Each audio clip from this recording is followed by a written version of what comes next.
दिल्लीला पाठवता आणि नंतर त्यांना धमक्या देता की आम्ही तुम्हाला जेलमध्ये टाकू, आणि कोणी त्याची दखल घेत नाही त्या लोकांची. अशा शेकडो उदाहरणं आम्ही केसेस तयार केल्या आणि त्या घेऊन तिथे गेलेलो होतो. त्यामुळं या पद्धतीची जी लूट इथं सुरू आहे, सगळे सामील झालेले आहेत. अख्खी धारावी तर विकून टाकली आता अदानीला. त्यामुळे या सगळ्यांच्या विरोधात आम्ही लढतो. त्यामुळे आमचा अजेंडा व्हेरी क्लिअर आहे. इथल्या सामान्य माणसांसाठी आम्ही उभा आहोत. आम्हाला अदानी अंबानीच्या साठीचं राजकारण करायचं नाही, आम्हाला इथल्या शोषित वंचितांसाठीचं राजकारण. यासोबत अजून एक प्रश्न असा पडतो की व्हेज आणि नॉन व्हेज हा प्रकार मुंबईत मोठ्या प्रमाणात पाहायला मिळतो. म्हणजे व्हेज लोकांनाच एक सोसायटीत राहू दिलं जातं, नॉन व्हेज खाणाऱ्यांना परवानगीच मिळत नाही. यावर देखील तुम्ही फोकस केलाय का? म्हणजे त्या अशा पद्धतीचं म्हणजे मुळातच वंचित बहुजन आघाडी हा समताधिष्ठित समाज निर्माण करण्यासाठी उभा राहिलेली लोक चळवळ आहे. इथे कुठल्याही प्रकारचा भेदभाव सहन केला जात नाही. त्यामुळे अशा भेदभावाला खतपाणी जर कोणी घालत असेल तर त्याच्या विरोधातच आम्ही आहोत. त्यामुळं मराठी नको, अमराठी हवेत किंवा या पद्धतीचं, किंवा मराठी नको मराठी ह्या पद्धतीचं कुठल्याही प्रकारचं जे काही भेदभाव केला जात असेल आम्ही त्याच्या विरोधात आहोत. चिकन मटण खाणाऱ्यांना बाजूला ठेवून मुळात ही मुंबई इथल्या कोळ्यांची, ज्यांचा मूळ पोटपाण्याचा व्यवसाय हा मच्छीमारी आहे, आणि तिथे तुम्ही काय व्हेज आणि नॉन व्हेज करता, ज्यांच्या जमिनीवर येऊन तुम्ही बसलात त्यांच्या संस्कृतीला तुम्ही लाथारणार.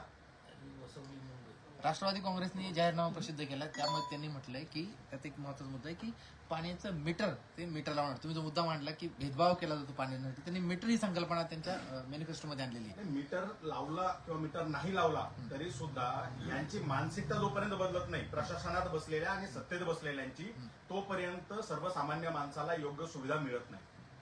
हा मुद्दा मुळात सगळ्यात- इम्युटेबल डिस्ट्रीब्युशनचा आहे. मशीनचा नाहीये. तर हा एंड युजरनी किती पाणी वापरलं याच्या मोजमापीचा बिलिंगशी रिलेटेड आहे. आम्ही बोलतोय ते समन्यायी समान पाणी वाटतं. वाटपाबद्दल. तुम्ही मराठी लोकांना 1.5 लाख घरं देणार, ते काय नेमका कसं आहे की या ठिकाणी मुंबईत सगळ्यात मोठी गोष्ट कुठली जर का झाली असेल तर ते घर आहे. लोकांचं आयुष्य निघून जातं घराच्या पाठी ते स्वप्न पूर्ण करण्यामध्ये, आणि इथे सरकारकडे सगळी यंत्रणा आहे हाताशी. मात्र ही यंत्रणा जर का बिल्डर दर्जिनी असेल तर इथल्या मराठी माणसाला काय, अमराठी माणसाला काय, किंवा कुठल्याही राज्यातल्या माणसाला न्याय मिळणार नाही, घर मिळणार नाही. त्यामुळे आमची भूमिका आहे की आमच्या हातात सत्ता आली तर या यंत्रणेला आम्ही लोकाभिमुख करू आणि इथल्या माणसांना इथल्या जागेचं सुद्धा समन्यायी वाटप करू, आणि आम्ही त्या ठिकाणी घरं वाटप करू किंवा घरं देऊ. इथे यंत्रणा मोठ्या प्रमाणामध्ये बिल्डर दार्जिनी झालेली आहे, धनिकांची बटीक झालेली आहे. अधिकारी आता आज इतकी मुजोरी आहे की कॅमेऱ्यावर जरी कोणी रेकॉर्ड केलं काही तरी फरक पडत नाही आम्हाला, आमचं कोणी बिघडवणार नाही, अशा मगरुरीमध्ये सत्ताधारी जगत आहेत. ते कुणालाही मोजायला तयार नाहीये. त्यामुळे यांचा माज, यांची मस्ती उतरवायची असेल तर वंचित बहुजन आघाडी सारखा एक पर्याय आता जनतेला निवडावा लागणार आहे, आणि तो पर्याय जनतेने निवडावा यासाठीचा कॅम्पेनिंग आमचं जोरदार सुरू आहे. जनतेनं दिलेल्या प्रश्नांवरती आम्ही लढतोय, हे लोकांपर्यंत पोहोचवण्यासाठीचा आजचा हा अजेंडा आम्ही या ठिकाणी प्रकाशित केलेला.